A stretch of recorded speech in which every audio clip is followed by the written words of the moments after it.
ইংরেজি type speed test করার বিভিন্ন সফটওয়্যার থাকলেও বাংলাতে কিন্তু এরকম সুযোগ নেই। বাংলা টাইপ স্পিড টেস্ট করার জন্য বা টাইপিং প্র্যাকটিস করার জন্য তেমন কোনো সফটওয়্যার নাই বললেই চলে। এজন্য বাংলার টাইপিং স্পিড টেস্ট করার জন্য আমাদেরকে কয়েকটা ওয়েবসাইটের উপর নির্ভর করতে হয়। আজকে এই ওয়েবসাইটের বিষয়ে আপনাদের সাথে আলাপ করব। তো বাংলা টাইপ স্পিড টেস্ট করার জন্য প্রথমেই আপনাকে ইউনিকোডে লেখায় অভ্যস্ত হতে হবে। বিজয় থেকে ইউনিকোড করে আপনাকে বাংলা টাইপ স্পিড করতে হবে, টাইপ স্পিড টেস্ট করতে হবে। আমরা বিজয়ের একই সিস্টেমে বাংলা বিজয় ক্লাসিকে যেভাবে লিখি এইভাবে, শুধু পার্থক্য হলো সামান্য কয়েকটা জায়গায় আকার রসিকার আপনি যখন দিবেন ইউনিকোডে তখন কিন্তু আকার রসিকার শো করবে না। আপনি যখন অক্ষর লিখবেন তখন আকার রসিকার আসবে। যেমন আমি একটু আপনাদেরকে যদি দেখাই যে আমি ইউনিকোডে লিখতেছি, আমি সরেয়া লিখলাম, ময়ের রসিকার আগে কিন্তু আমি প্রেস করছি কিন্তু শো করতেছে না। আমরা যখন ম লিখবো তখন রসিকার আসবে। আবার যখন একার লিখলাম, এবার যখন একার কিন্তু শো করতেছে না, আমরা যখন অক্ষর লিখবো তখন একার শো করবে। শুধু এইটুকু পার্থক্য, আরো কিছু দুই একটা জায়গায় পার্থক্য থাকতে পারে, পার্থক্য আছে। এছাড়া তেমন কোনো বিজয় ক্লাসিক এবং ইউনিকোডের মধ্যে তেমন কোনো পার্থক্য নাই। এবার আসি কিভাবে বাংলা টাইপিং স্পিড টেস্ট করবেন। এই জন্য আপনি যে কোনো একটি ব্রাউজারে যাবেন এবং ব্রাউজারে গিয়ে লিখবেন বাংলা টাইপিং টেস্ট, লিখে এন্টার প্রেস করবেন, সার্চ করবেন। তিনটা ওয়েবসাইট প্রথমে সার্চের প্রথম দিকে একদম শো করবে। একটা হলো fasttyping.com, দ্বিতীয় হলো 10fastfinger.com, আর তৃতীয় নাম্বার হলো typingtop.com। এই তিনটা ওয়েবসাইটই মোটামুটি ভালো।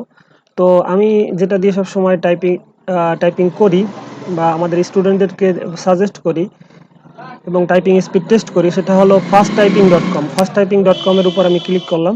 এবার দেখেন এখানে প্যাসেজ আকারে আসছে এবং এখানে 3 মিনিট, 2 মিনিট, 1 মিনিট দেওয়ার অপশন আছে। এখানে প্যাসেজটা একটু বড়, এই কারণে এটা এই ওয়েবসাইট থেকে যদি আপনি টাইপিং স্পিড টেস্ট করেন অ্যাকচুয়াল সাইজ, অ্যাকচুয়াল যে স্পিডটা আছে সেটা পাওয়ার সম্ভাবনা বেশি থাকে। যদিও আপনি কোনো কাগজ দেখে লিখলে যেরকম টাইপ স্পিড হবে, ওয়েবসাইট থেকে টেস্ট করলে তার থেকে একটু বেশি হওয়ারই কথা। আপনি যদি এখানে স্পিড পান 30, তবে আপনার জেনুইন স্পিড 20 আছে এটা মনে করা হবে।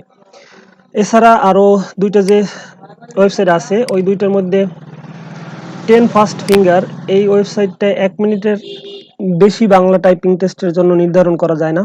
এটা একটা সমস্যা এই ওয়েবসাইটের। দেখেন এখানে 1 মিনিট শেষ হওয়ার পরে এখানে গোল চিহ্নটায় ক্লিক করলে অর্থাৎ রিফ্রেশ দিলে আবার নতুন প্যাসেজ আসবে। নতুন, এটা প্যাসেজ না বাট কিছু শব্দ আলাদাভাবে আমি একটু লিখে যদি আপনাদেরকে দেখাই, পিঠ, কালো, ফল, সাপ, আকাশ, ছাই, মন, আপনারা, তিন, মুখ, সূর্য,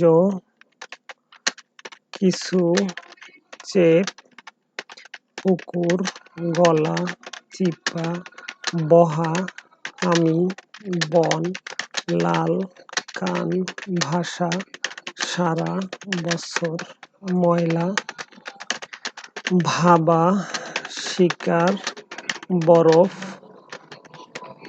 ভেজা, বাঘ, বাঁচা, বলা, পাথর, চার, ভাগ, মা অথবা আম্মা, সাতরানো, মাছ, খারাপ, ঠিক, দড়ি। এখানে 36 ডব্লুপিএম মানে ওয়ার্ড পার মিনিট, প্রত্যেক মিনিটে 36টা শব্দ এখানে দেখা যাইতেছে। তো অ্যাকচুয়াল সাইজ যখন আমরা কোনো ডকুমেন্ট দেখে, কোনো কাগজ দেখে টাইপ করি তখন এরকম স্পিড হবে না, অর্থাৎ আমার হয়তো বা 20-এর উপরে স্পিড আছে এটা আমরা মনে করতে পারি। তো আশা করি বুঝতে পারছেন। আর এই ওয়েবসাইটগুলির লিঙ্ক আমি ডিসক্রিপশনে দিয়ে দেবো। আপনারা টাইপিং টেস্ট লিখে সার্চ করলেও এই ওয়েবসাইটগুলি প্রথম দিকেই পেয়ে যাবেন। এই তিনটে ওয়েবসাইট, ফাস্ট ফিঙ্গার এবং fasttyping.com, typingtop.com। আশা করি উপকৃত হবেন, আর উপকৃত হলে আমাদের সাথেই থাকবেন। ভালো থাকবেন। আসসালামু আলাইকুম ওয়া রাহমাতুল্লাহি ওয়া বারাকাতুহু।